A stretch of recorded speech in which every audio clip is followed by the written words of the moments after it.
আমাদের মধ্যে যারা হারাম রিলেশনে জড়িয়ে আছেন তাদের প্রতি কিছু পরামর্শ মনোযোগ দিয়ে শুনুন। খেয়াল রাখবেন, আপনি যতদিন হারাম রিলেশনে জড়িয়ে থাকবেন আপনার কোনো ইবাদত কবুল হবে না, যেহেতু হারাম রিলেশন কবিরা গুনাহ।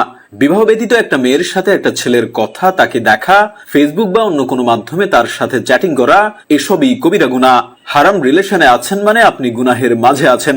আপনি যদি তাকে অন্তর দিয়ে ভাবেন তাহলে আপনার অন্তর কলুষিত হবে। এমন অবস্থায় আপনার সামনে সমাধানের পথ তিনটি। আপনি তাকে ভুলে যাবেন, তার সাথে সম্পর্ক ছিন্ন করবেন, আপনার কাছে তার ছবি থাকলে ডিলিট করে দিবেন, অনলাইনে অফলাইনে যাতে যোগাযোগ কমানো যায় সেই চেষ্টা করুন। দ্রুত আপনি আপনার এবং তার পরিবারকে জানাবেন, পারিবারিকভাবে বিয়ের ব্যবস্থা করে নেবেন। যদি পরিবার না মেনে নেয় ভিন্ন চিন্তা করুন। যদি দুজন প্রাপ্তবয়স্ক হয়ে থাকেন সেটি অবশ্যই খারাপ কিছু নয়। তখন আপনার করণীয় কি এ বিষয়ে ভিডিওর পরের অংশে বলছি। আমাদের সমাজে পরিবারই ছেলে মেয়ের বিয়েতে বাধার সৃষ্টি করে। অনেক সময় ছেলে মেয়ের হারাম সম্পর্ক জেনেও বিয়ের ব্যবস্থা করে না।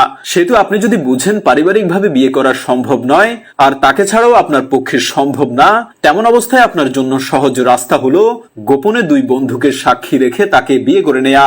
আমি ব্যক্তিগতভাবে সম্পর্ক ছিন্ন করার চেয়ে গোপনে বিয়ে করার পক্ষে। আমরা বর্তমানে যে সময়ে আছি তাতে বাবা মা 15 বছরে বিয়ে দিবেন তা তো দূরের কথা, 30 বছর পার হয়ে গেলেও ছেলের যে বিয়ে দরকার সেটাই প্রয়োজন মনে করে না।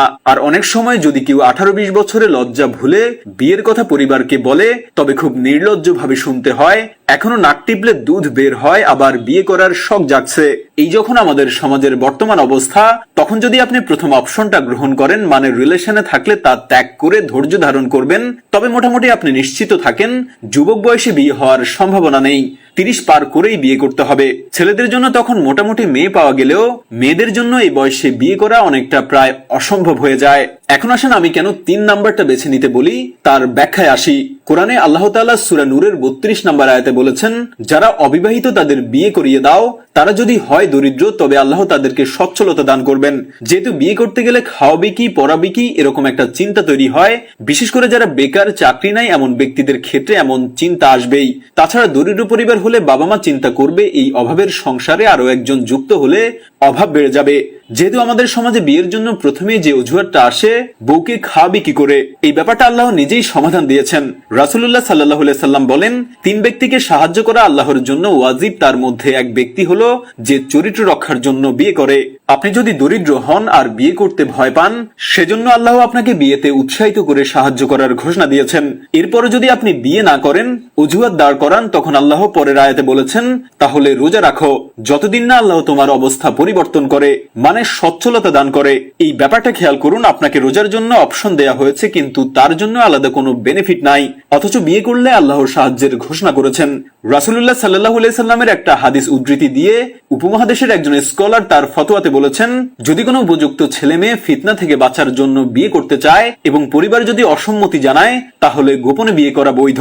যেহেতু ধৈর্য ধারণ করলে আপনার আলাদা কোনো লাভ নাই, বরং যৌবন নষ্ট, আনন্দ নষ্ট, আবেগ অনুভূতি নষ্ট এবং বিশাল রোমান্টিক এক সোয়াব থেকে বঞ্চিত হবেন। আর আপনার জন্য দিন পালন করাটাও ঝুঁকির মাঝে থাকবে, যে কোনো মুহূর্তে গুনাহ করার সম্ভাবনা তৈরি হবে। অপরদিকে যে বিয়ে করবে সে তো রোমান্স, মজা, মাস্তি, আনন্দ ফুর্তি করতেই পারলো, পাশাপাশি এগুলো করার মাধ্যমে তার সওয়াবও হবে। তাহলে অবশ্যই বিয়ে করে নেওয়াটাই সবচেয়ে উত্তম। শেষে কিছু কথা বলি যারা বিয়ে করতে চান তাদের উদ্দেশ্যে। বোন, বিয়ে করার সময় অবশ্যই খেয়াল রাখবেন সে ধার্মিক কিনা আর সে আপনার পরিবারের সমমর্যাদার কিনা। অধার্মিক এবং পরিবারের জন্য লজ্জার হলে এমন বিয়ে মেয়ের বাবা মা ভেঙে দিতে পারবে। দ্বিতীয়ত হলো ধার্মিক না হলে আপনার নিজের দিন দুনিয়া উভয় ধ্বংস হবে। বিয়ের পরে গুনাহ করার শাস্তি অনেক ভয়ঙ্কর, তাই বিয়ের পরে সমস্ত প্রকার গুনাহ থেকে বেঁচে থাকুন।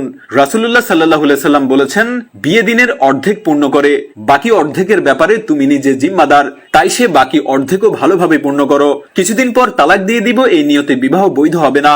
যাকে বিয়ে করছেন পরিবার যদি পরে বাধা হয় তবে রাখতে পারবেন নাকি রবীন্দ্রনাথের গল্পের নায়কের মতো বাইরে মামা ভিতরে মা বলে কেটে পড়বেন। পুরুষ মানুষ অস্তিত্বহীন হয় না। আপনি বিয়ে করছেন এটা জেনে আপনাকে আপনার পরিবার করবে না। যদি পরিবার না মানে নিজের স্ত্রীর জন্য আলাদা ঘরের ব্যবস্থা করুন, স্ত্রী হিসেবে এটা তার হক। পরিশেষে বলতে চাই, গোপনে জিনা করার চেয়ে গোপনে বিয়ে করা উত্তম নয় কি?